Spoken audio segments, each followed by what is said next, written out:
ভাদ্র মাস মানে তালের পিঠা উৎসব। বিভিন্ন রকমের পিঠা বানানো যায় তাল দিয়ে। তালের পিঠা খেতে আমরা কম বেশি সবাই পছন্দ করি।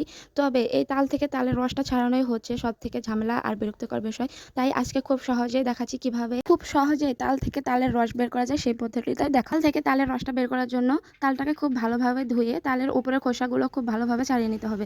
তালের খোসাগুলো ছাড়ানো হয়ে গেলে ভিতর থেকে আটিগুলো ভাগ করে একটা বাটির মধ্যে খুব ভালোভাবে মথে নিতে হবে। বাটিতে সবগুলো তালের আটি নিয়ে নিয়েছি। তালের আটিগুলো মথার সময় অল্প পরিমাণে পানি দিতে হবে, তা না হলে রসের চেয়ে পানির পরিমাণটা বেশি হয়ে যাবে আর পিঠা বানালে খেতে সুস্বাদু লাগবে না। হালকা হাতে জাস্ট অল্প একটু পানি নিয়ে তালটাকে খুব ভালোভাবে মথে নিব।